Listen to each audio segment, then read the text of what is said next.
Hello, and welcome to another edition of the Lincoln Commission on Human Rights show. Today, we have a great program. It is about a book that I consider not just a book, a resource that has just been printed and it's being promoted right now.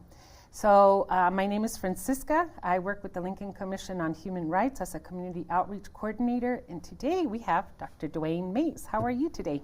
I'm great. Thank you for having us. Absolutely. Thank you for being here, especially in this weather, right? Yes. So I appreciate you being here. Will you please introduce yourself, Dr. Mays, and talk a little bit about your background? My background, I'm a trained soil scientist, and I worked for the federal government for about 38 years before retiring, and upon retiring, I decided I wanted to do something different, and I was searching for something different. And as we began to talk about, for instance, with Dr. Paul Olson, we talked about the possibility, or we were talking about Mandela Picnic. Mm-hmm. We were having a picnic there. We should do something for Mandela, celebrate Mandela Picnic, or the work that he had done.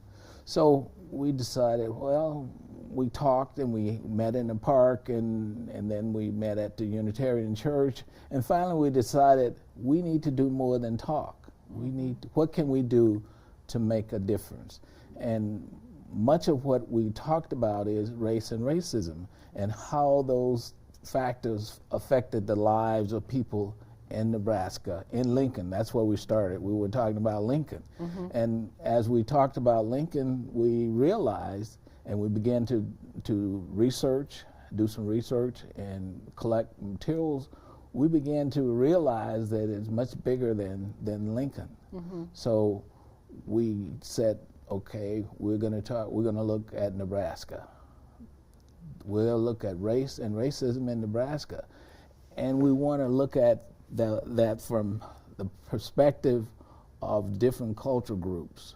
Right. And African Americans, we had Native Americans, we had Latinos, Asian Americans, and recent arrivals. Mm-hmm. And so we thought by segmenting it in that way, we would have a better chance of getting a larger perspective of what happened. And also we wanted to know if the factors that affected their lives, each of those groups' lives, were the same factors that affected the others. Right. And so as we looked at it, that's what we wanted to find out. What is it that make people in Lincoln or in Nebraska be the way they are? You can find all kinds of personalities and different steps in racism.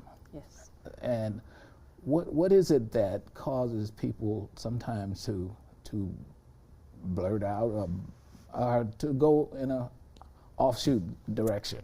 Absolutely. Many times what we began to find out is much of that depended on our background, where we were raised, how we were raised, and also the times, those things that sometimes there are pressure points that we experience and we go through.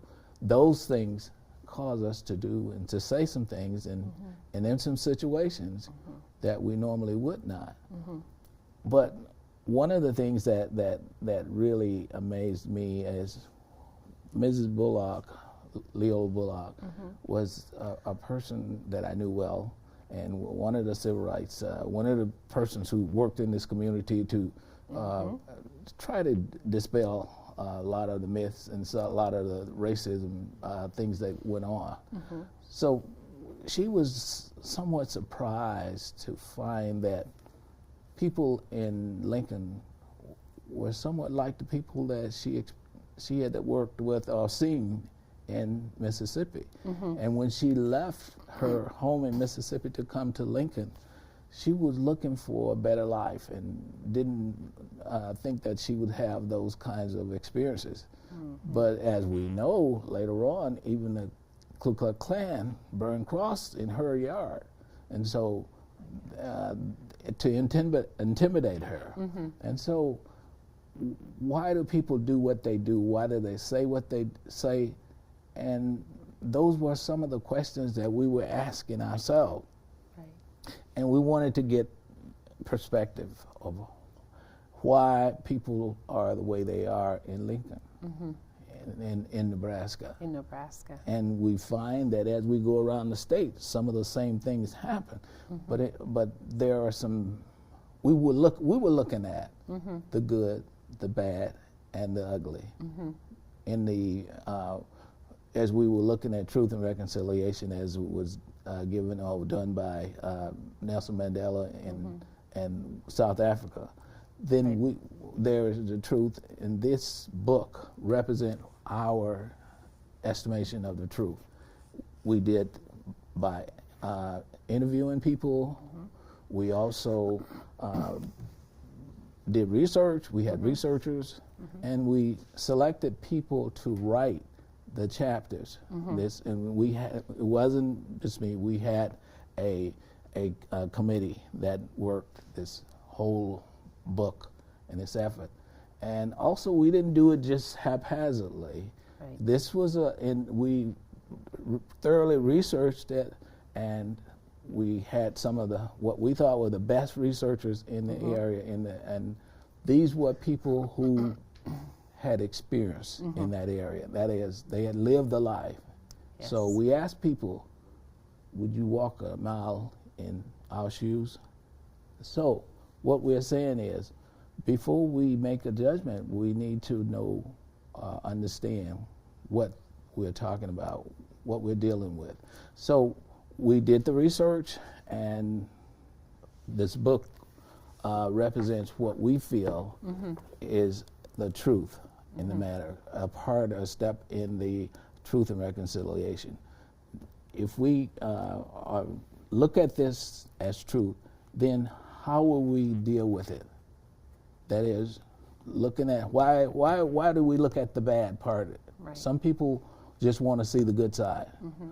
But in our lives, we experience bad things as well. And I think much of what is going on now, we are regressing. And because many of the bad things that we've seen, they are coming around again. So truth is that history has a way of repeating itself. And in repeating itself, we may be on the downtrend. But the important thing is, what can we do to help our situations? Right. If we understand our past, it will help us to understand our future and help us to recognize some of those pitfalls that are out there that we have to cross. Sometimes people don't want to deal with what we might call negative things or things that are unpleasant. But life is that way. We have unpleasant issues in life, Yes. and we have pleasant issues in life. If we could live on the high all the time, we'd be fine. Everybody we would be would. happy. Yes. But sometimes the things that make some people happy, or the things that make other people sad or hurt them. Yes. So, what we would hope to do with this book is to, as we said, truth telling. Then we would ask people to read the book and to look at their communities and to go back and have those kinds of discussions, those deep discussions. Many people, there are very few people who would like to have discussions on racism and race and racism. Most people avoid those subjects. Yes. And if we ask them why, I don't think they can give you a good reason why, other than it makes them feel bad. It's But uncomfortable. Yes, it's uncomfortable. Being uncomfortable puts us in a situation where we can learn. We can learn. Our minds are open, are stimulated, so that we can learn and receive things. So I tell many people, I've been uncomfortable all of my life. Yes. And I'm sure that you can understand that. But being uncomfortable doesn't mean that I can't operate. Right. It just means that I operate in a different mode most of the time. Yep. When I'm most comfortable is when I'm around my siblings that understand me, and we are rehashing those things that we did when we were growing up. That's when I'm happiest. But sometimes we have to get to things past that, the happiness part. We have to talk about those things that are uncomfortable. Yes. And talking to people in the community about things that are uncomfortable, and which is something that we've done since I retired in 2007.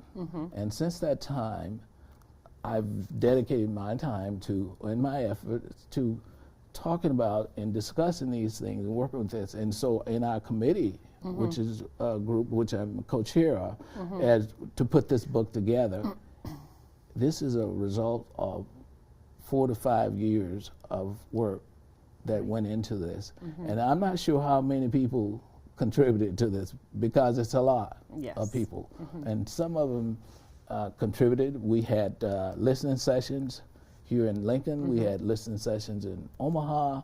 We had listening sessions in Grand Island. We had listening sessions in Scotts Bluff. So we had an opportunity to gather a lot of information. In fact, we gathered so much information that we had a problem cutting down so that we could get it at least in a form. And this book is 300 pages. And it'll be, I think, in my opinion, it would be 300 pages of good, worthwhile reading. Not that you want to sit down and try to read it all night, or in a night, because you can't. Because to take in the information, the research that has been done, there were some writers who are extremely talented writers, and as I said, who have lived the experiences that they are writing about. That added a different flavor to this book as opposed to some of the other books that have been written. Yeah, because it's all within Nebraska. Yes. Before we move forward, will you please let our audience know what the name of this book is? This book is entitled Roots of Justice, A History of Race and Racism in Nebraska. And it's edited by Kevin Alvarez, and with the introduction by me, Dwayne Mays, and Dr. Paul Olson. So it was it's a labor of love for a lot of us, because the authors who wrote the chapters in the book we asked them to give of themselves. They had to make themselves vulnerable to write those things, because it was given their experiences, their family, sometimes their family experiences, their friends' experiences, that we'll all share and go to make up the book. And as a result, we talk a lot about things that happen in Lincoln, Omaha, and other places around the country. We talk about the problems that they had, and the issues that they had. But the thing that I am curious about is when people treat you bad, such as with race and racism, have you ever asked them why? Why did you treat me? Why do you treat me that way? Why do you say what you said? Why did you do that? We usually don't, do we? No, we don't usually ask them that, because what you've done then is put the ball in their court. They have to think about it, because sometimes, otherwise, they've done that might have done that all their lives, and no one has ever called them on their attention to the fact. So, one of the important parts of this book, and hopefully what comes out of it, is the importance of communication, talking to people about issues. And if you're not comfortable, you can become comfortable when you talk to other people. Talk to somebody who's different from you. Talk to them and get their input as to what they feel. We are anxious to find out and have discussion on this book. And so there are book clubs that are taking this on as a project. It's a hefty project. It is, because But what we suggest that you do is that you do it in segments Yes. or in chapters, and it might take a little while to get to the end. I know one club thinks it'll probably take them 7 or 8 months or so to get through the book. Yeah. It's not light reading, that's for sure. No, I looked it over and I was like, oh, sometimes you want to not only read what is written, but look at the references, because it will give you even deeper information as to what, and you can hopefully kind of understand why we're saying what we say in this book.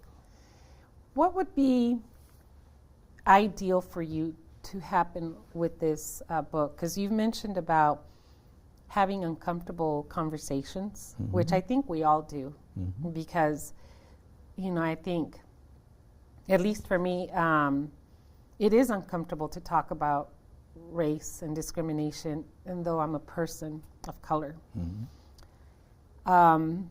You also talked about how this was not just honed in on Omaha or Lincoln, but across Nebraska. Yes. So what would be your aha moment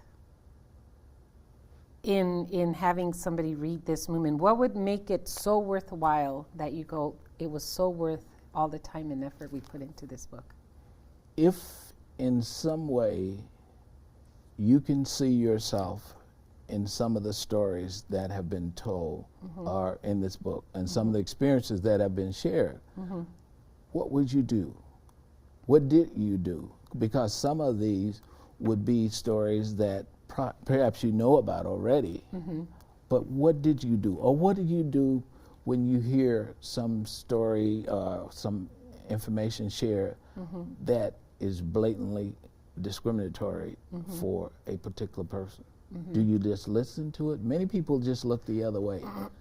But when you look the other way, you're giving credence to what has been said. Right. And so what we would hope that you would do is learn how to talk to that person, approach that person, and help them to understand what they're doing. Because many times people say things off the cuff. Yeah.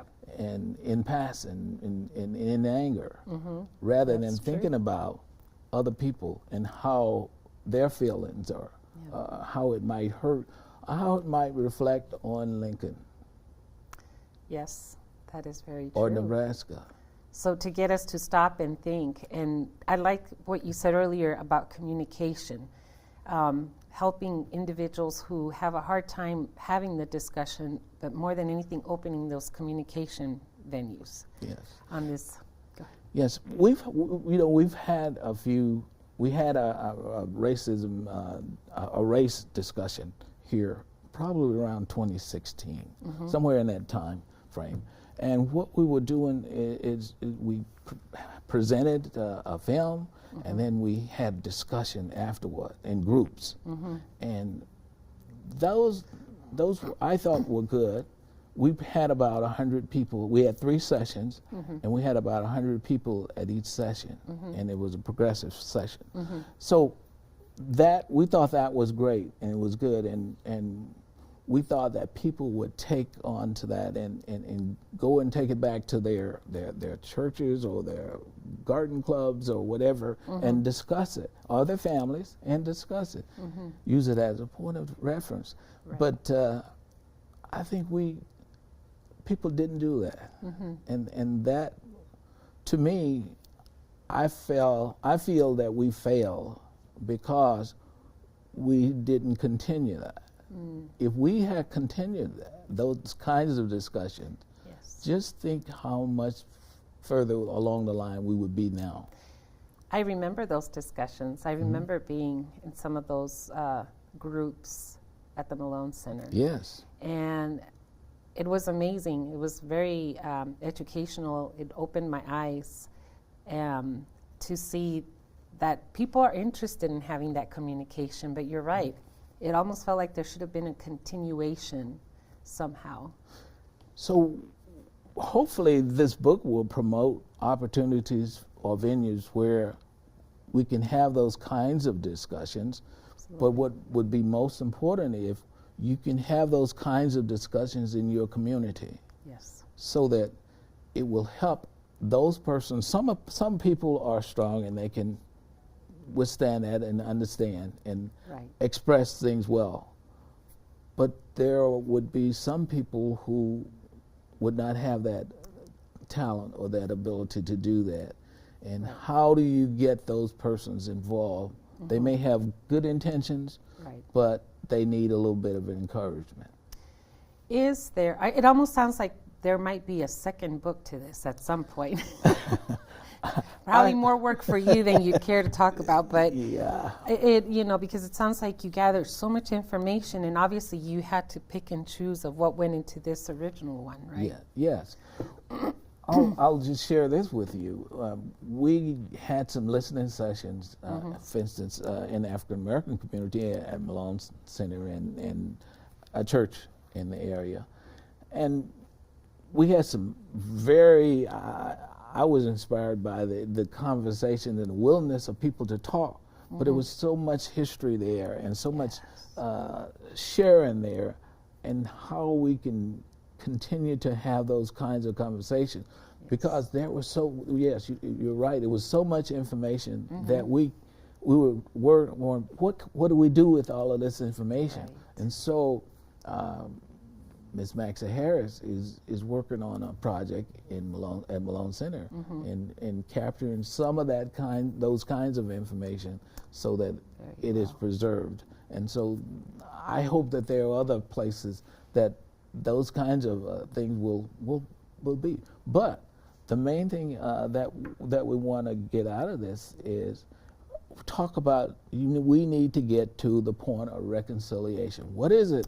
How do we get to that? We have to go through the truth, and then we have to synthesize that information. Right. And then we hopefully will realize that if all of these things happen, what can I do to reconcile? And I don't know what that is. And that's where Good question. that's where discussion in the community needs to be. Absolutely. What is it that I can do or we can do as a community to reconcile those things that are past? Yeah, they're past. And I'll say this, there will be future things as well Yes. that we'll need to do that. Absolutely. Thank you for really sharing all this information. I know that you've been doing a lot of promoting of the book, and I hope that through this segment it gets to those individuals who haven't heard of this project. Like I said, I did start looking, and I'm like, it is a little heavy. Excuse me, but that's where the truth is. And then how do we reconciliate from it? How do we move forward from where we're stuck? Because we definitely do not want history to repeat itself. That's right. So at the end of the show, we will have a link of where you can buy the book, a link to the website. And Dr. Mace, thank you so much for being here with us Yes. today.